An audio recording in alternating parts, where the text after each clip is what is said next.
Alright, welcome to my first video. Today I'm going to be talking about abortion, presenting cases for and against it. 5 positives and negatives for part 1. I'm going to start off with pro-life. I got 10 of these off of a Catholic website, and I'm going to start with number 1, obviously. Argument number 1. Parallels between abortion and slavery. Slavery in centuries past and abortions in this century were defended and promoted by the same arguments. Consider the case in the USA. That's a really awkwardly worded sentence, but anyway, in 1857, the Dred Scott case, the U.S. Supreme Court decided by 7-2 majority that according to the U.S. Constitution, black people were not legal persons. They were the property of the owner. He could buy or sell or even kill them. Abolitionists had objected. The ruling was outrageous, they said.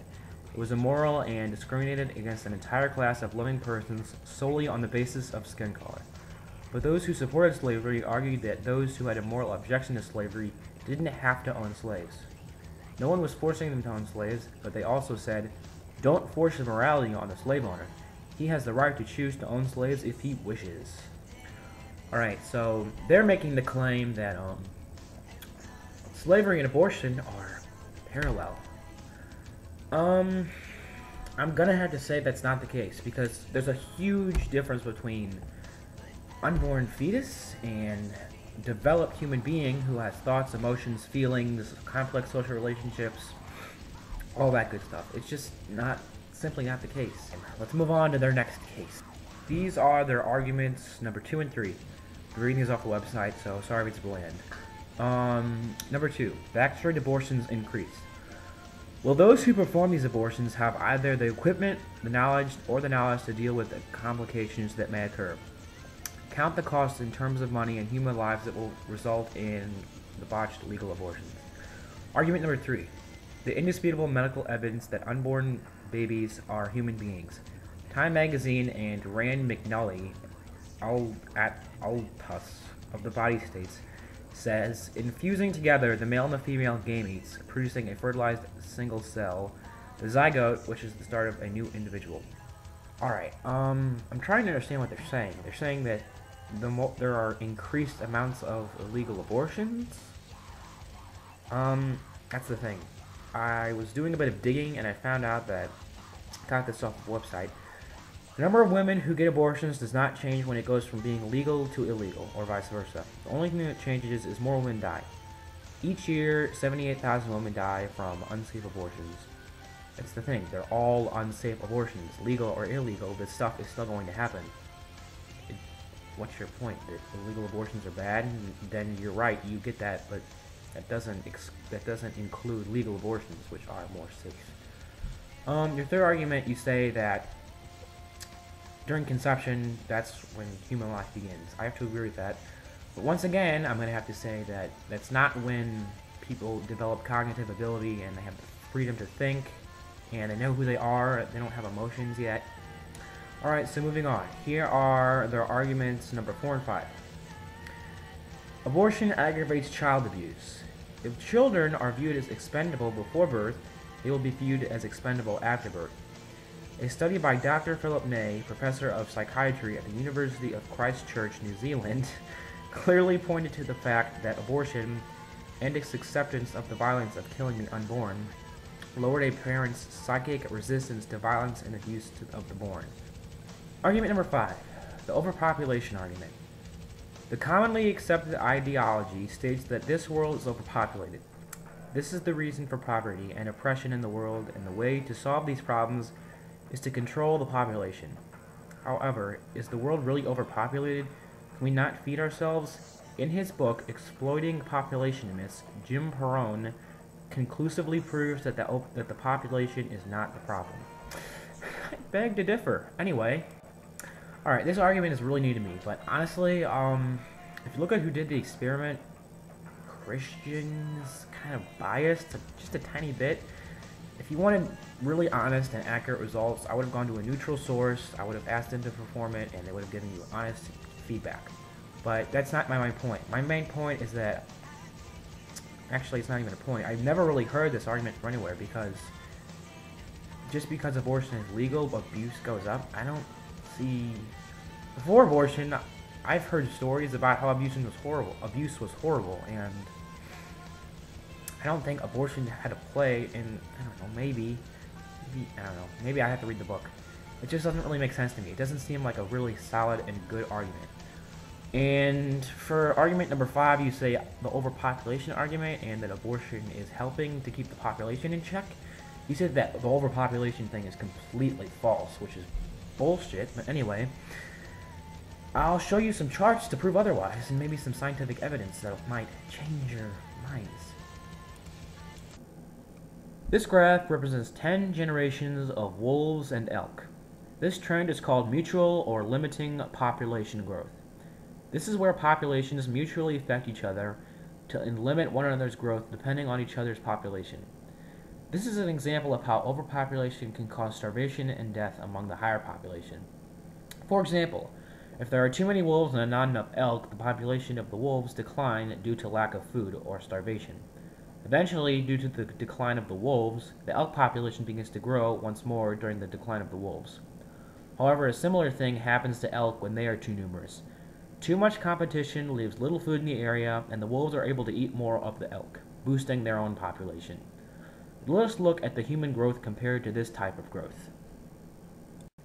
Now, with this graph, human growth seems to be pretty stagnant until about 1750. The world population exploded during the Industrial Revolution, which was around that time. Once we peak out, growth will either stagnate once more or will go over its limit and then lower until it plateaus. Either way, death will increase as well as poverty. All extra persons will be unable to sustain themselves.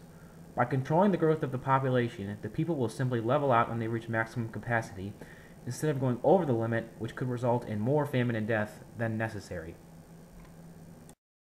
So yeah, our population can be stricken with poverty and starvation if there are too many of us. If there's not enough food, and yeah, if there's not enough food, there's going to be an increase in poverty and starvation. It's pretty much common sense. No, it is common sense.